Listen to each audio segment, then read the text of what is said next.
사도신경으로 우리의 신앙을 고백하며 5월 4일 새벽 예배를 하나님께 올려드리겠습니다. 전능하사 천지를 만드신 하나님 아버지를 내가 믿사오며 그 외아들 우리 주 예수 그리스도를 믿사오니 이는 성령으로 잉태하사 동정녀 마리아에게 나시고 본디오 빌라도에게 고난을 받으사 십자가에 못 박혀 죽으시고 장사한 지 사흘 만에 죽은 자 가운데서 다시 살아나시며 하늘에 오르사 전능하신 하나님 우편에 앉아 계시다가 저리로서 산자와 죽은 자를 심판하러 오시리라. 성령을 믿사오며 거룩한 공회와 성도가 서로 교통하는 것과 죄를 사하여 주시는 것과 몸이 다시 사는 것과 영원히 사는 것을 믿사옵나이다. 아멘. 오늘 함께 보실 하나님의 말씀은 신명기 13장 1절로 11절 말씀입니다. 제가 받들어 읽겠습니다. 너희 중에 선지자나 꿈꾸는 자가 일어나서 이적과 기사를 내게 보이고 그가 내게 말한 그 이적과 기사가 이루어지고 너희가 알지 못하던 다른 신들을 우리가 따라 섬기자고 말할지라도 너는 그 선지자나 꿈꾸는 자의 말을 청종하지 말라. 이는 너희의 하나님 여호와께서 너희가 마음을 다하고 뜻을 다하여 너희의 하나님 여호와를 사랑하는 여부를 알려하사 너희를 시험하심이니라. 너희는 너희의 하나님 여호와를 따르며 그를 경외하며 그의 명령을 지키며 그의 목소리를 청종하며 그를 섬기며 그를 의지하며 그런 선지자나 꿈꾸는 자는 죽이라. 이는 그가 너희에게 너희를 애굽 땅에서 인도하여 내시며 종되었던 집에서 속량하신 너희의 하나님 여호와를 배반하게 하려 하며 너희의 하나님 여호와께서 내게 행하라 명령하신 도에서 너를 꿰어내려고 말하였음이라. 너는 이같이 하여 너희 중에서 악을 제할지니라. 내 어머니의 아들 곧 내 형제나 내 자녀나 내 품의 아내나 너와 생명을 함께하는 친구가 가만히 너를 꿰어 이르기를 너와 내 조상들이 알지 못하던 다른 신들 곧 내 사방을 둘러싸고 있는 민족 혹 내게서 가깝든지 내게서 멀든지 땅 이 끝에서 저 끝까지에 있는 민족의 신들을 우리가 가서 섬기자 할지라도 너는 그를 따르지 말며 듣지 말며 긍휼히 여기지 말며 애석히 여기지 말며 덮어 숨기지 말고 너는 용서 없이 그를 죽이되 죽일 때에 내가 먼저 그에게 손을 대고 후에 뭇 백성이 손을 대라. 그는 애굽 땅 종되었던 집에서 너를 인도하여 내신 내 하나님 여호와에게서 너를 꿰어 떠나게 하려 한 자이니 너는 돌로 쳐 죽이라. 그리하면 온 이스라엘이 듣고 두려워하여 이 같은 악을 다시는 너희 중에서 행하지 못하리라. 아멘. 다 같이 기도하겠습니다. 은혜가 풍성하신 아버지 하나님, 저희를 고이 품어주시고 이 시간 예배의 자리로 나오게 하시니 감사드립니다. 오늘 하루가 주의 사랑 안에 주의 평강 안에 머무는 시간 되게 하여 주옵소서. 가정의 달 5월을 맞았습니다. 사랑이 가득하고 화목한 가정들의 소식이 우리 한사랑 교회 안에 가득하게 하여 주옵소서. 그래서 서로가 기뻐하며 즐거워하는 많은 이야기들이 넘쳐나게 하여 주옵소서. 하지만 때로는 함께 있으나 마음은 이미 허물어진 가정, 서로의 마음을 헤아리지 못하는 가정, 소통이 어려운 가정의 이야기가 들려옵니다. 깨어진 세상 속에서 살다 보니 가족의 관심을 갖지 못하고 대화가 식어지며 서로의 마음을 헤아리지 못해 오해가 생길 때가 많습니다. 아버지 하나님, 어디서부터 시작해야 될지 지혜를 더하여 주시고 엉켜진 실타래가 풀리듯 주께서 세우신 가정들이 회복되고 싸매어지며 든든하게 세워지는 은혜를 더하여 주옵소서. 아버지 하나님, 아침에는 주님의 사랑으로 저희를 채워주시고 평생토록 우리가 기뻐하고 즐거워하게 해 주시기를 소원합니다.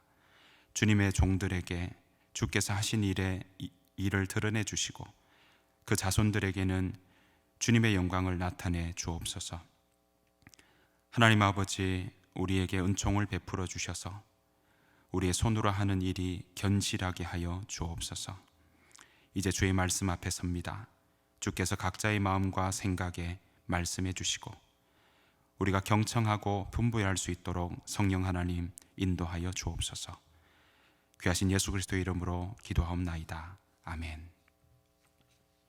이 새벽 예배로 하루를 시작하신 여러분에게 주의 은혜와 평강이 충만하시기를 간절히 축복합니다. 오늘 본문에는 우리가 신앙생활을 하는 가운데 주의할 사항을 가르쳐 주고 있습니다.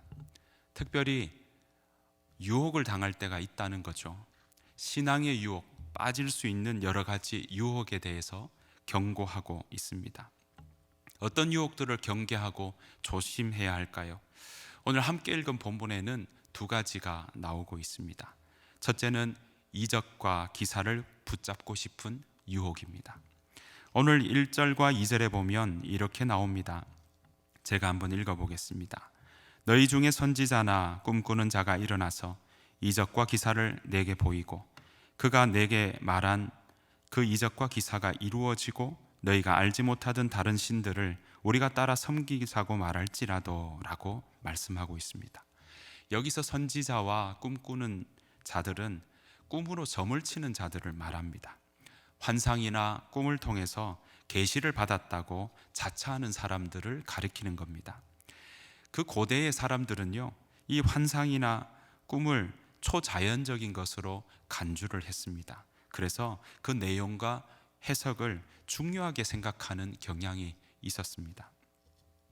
그래서 그런지 예레미야에도 보면 예레미야 23장 25절 26절에도 보면 이런 거짓 선지자 꿈꾸는 자들에 대해서 다시 한번 경계하고 경고하는 이야기들이 나옵니다. 예레미야 23장 25절입니다. 내 이름으로 거짓을 예언하는 선지자들의 말에 내가 꿈을 꾸었다고 말하는 것을 내가 들었노라. 거짓을 예언하는 선지자들이 언제까지 이 마음을 품겠느냐? 그들은 마음에 간교한 것을 예언하느니라. 만일 선지자와 꿈꾸는 자들이 정말 이적과 기사를 보인다고 말로만 유혹했다면 그냥 듣고 말았을 수도 있습니다. 물리치기가 쉬웠을 거예요. 그런데 그들에게는 이 표적과 기적을 행하는 능력이 있었던 거죠. 사람들은 이럴 때 어떨까요? 아마 마음이 훅하고 빼앗길 가능성이 높습니다. 저희도 여러분들이 꿈꾸는 일들이 있지 않습니까? 그래서 이 꿈이 정말 나에게 길몽일까? 또 이 꿈은 나에게 어떤 의미를 가지고 있을까? 이런 생각들을 할 때가 있습니다. 또 요즘에도 꿈자리가 사나우면 왠지 내가 계획했던 일을 잘 못하는 경우들도 많이 있지 않습니까? 고대의 사람들은 그런 꿈에 대한, 환상에 대한, 계시에 대한 부분들을 굉장히 그 현상에 대해서 고민하고 또 그 부분에 대해서 무겁게 받아들일 때가 있더라 하는 것이죠. 이적과 기사가 선지자와 꿈꾸는 자들이 말하는 모든 것이 진실이라고 증명하는 것처럼 보이니까 사람들의 마음은 더 잘 빼앗길 수 있다는 겁니다. 그런 이적과 기사가 나타나면요, 사람들은 이렇게 생각합니다. 아, 저분은 가장 많이 기도하나 보다. 저분은 가장 하나님을 가까이 하는 사람인가 보다 라고 단정해버리기도 합니다. 그래서 기록된 성경 말씀과 다른 이야기를 하더라도 정말 그러한지 따져보지를 않게 되더라는 거죠. 그저 그 꿈꾸는 사람, 환상 이야기하고 예언 이야기하는 사람들을 무한 신뢰로 믿어버리는 경향이 있더라는 겁니다. 모든 말이 하나님의 말씀처럼 받아들이려고 하는 모습도 보인다는 거죠. 여러분, 하지만 꿈이나 신비한 환상이 전부 하나님께서 주시는 것은 아닙니다. 오늘 본문 3절에 보니까 그런 것을 지나치게 믿거나 집착하는 태도는 경계해야 된다라고 말씀하고 있습니다. 여러분, 이적과 그런 기사, 은사 이런 부분들은 기독교에만 일어나는 현상이 아닙니다. 다른 종교에도 일어나요. 힌두교인들도 치유 사역을 한다고 합니다. 회교도들도요, 방언을 한다고 합니다. 아프리카 무당들도 주술로 사람을 살리는 경우도 있다고 합니다. 사랑하는 성도 여러분, 우리가 생각하는 영성의 깊이는요, 성령의 은사가 있느냐 없느냐가 아니라 그 사람의 삶 가운데 성령의 열매가 있는지 없는지로 판단해야 할 것입니다.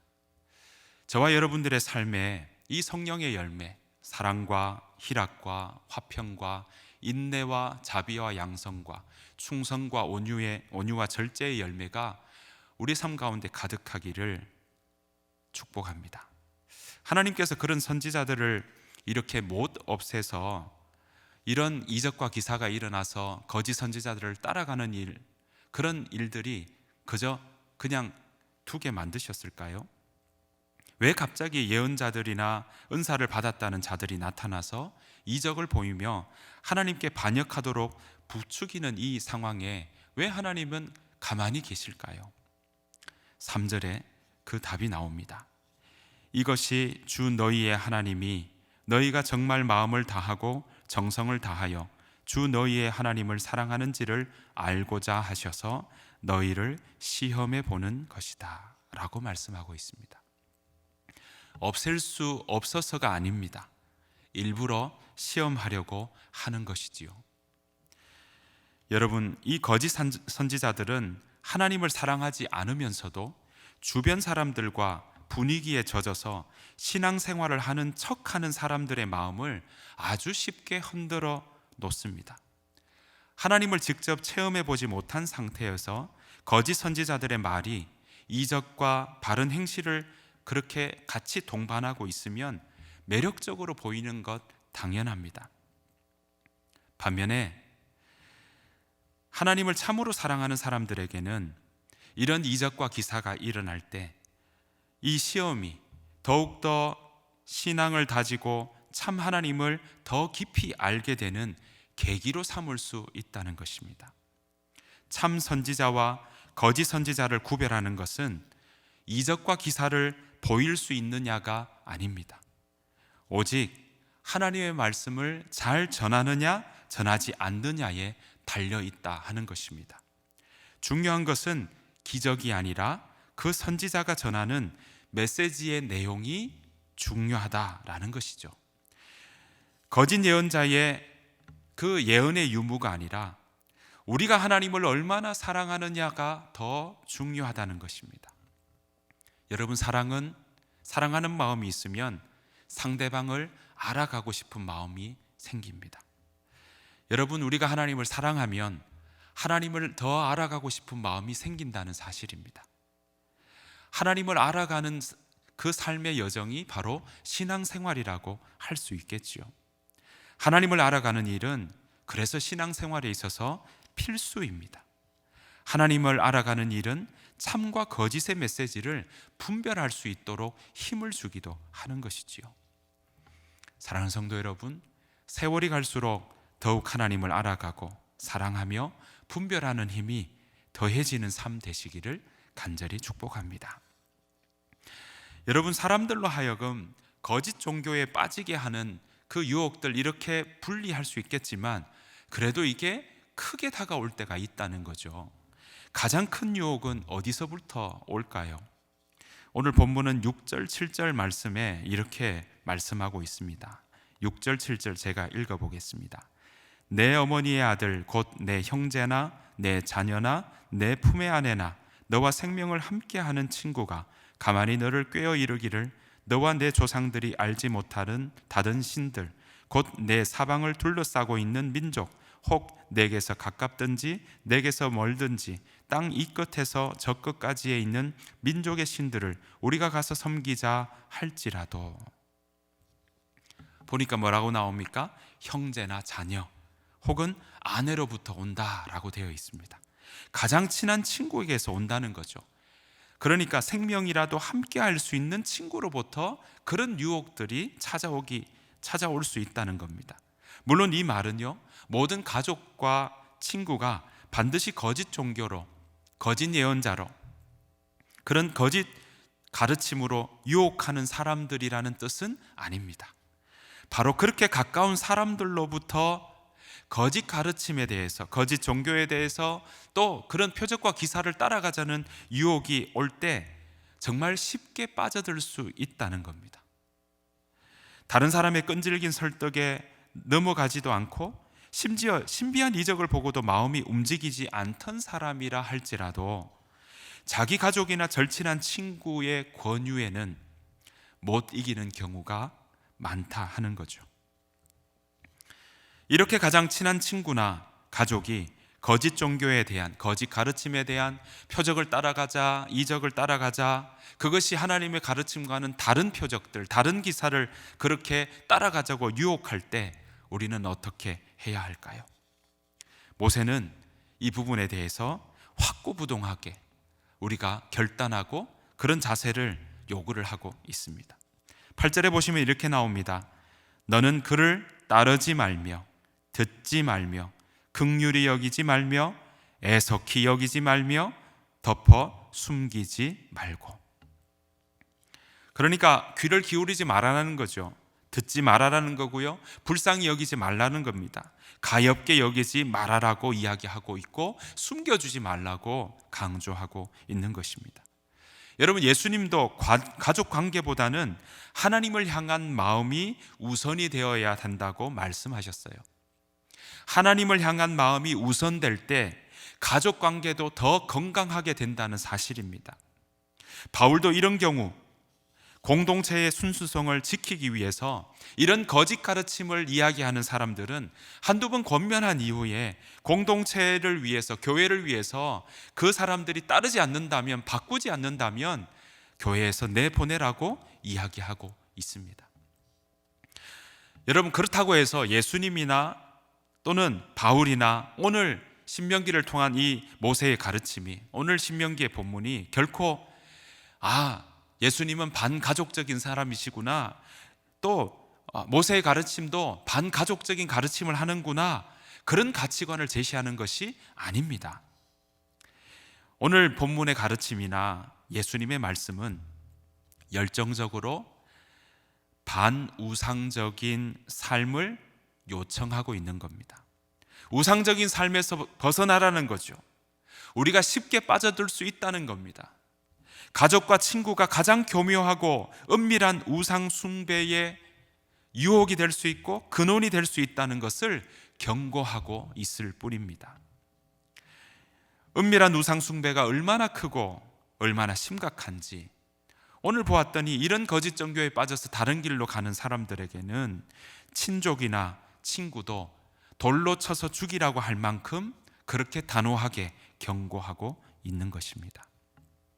사랑하는 성도 여러분, 기적이 아니라 말씀입니다. 보이는 표적에 마음을 두지 마시고 기록된 말씀에 관심을 두십시오. 시편 1편에도 이렇게 말씀하시죠. 복 있는 사람은 여호와의 가르침을 즐거워하며 주야로 말씀을 묵상하는 자라고 말씀하고 있습니다. 저와 여러분들의 삶이 오늘 복 있는 자의 삶으로 살아가는 귀한 한날 되시기를 간절히 축복합니다. 주님께서 가르쳐준 기도로 마치겠습니다. 하늘에 계신 우리 아버지여, 이름이 거룩히 여김을 받으시오며 나라가 임하옵시오며 뜻이 하늘에서 이루어진 것 같이 땅에서도 이루어지리이다. 오늘 우리에게 일용할 양식을 주시옵고 우리가 우리에게 죄 지은 자를 사하여 준 것 같이 우리 죄를 사하여 주시옵고 우리를 시험에 들게 하지 마시옵고 다만 악에서 구하시옵소서. 나라와 권세와 영광이 아버지께 영원히 있사옵나이다. 아멘.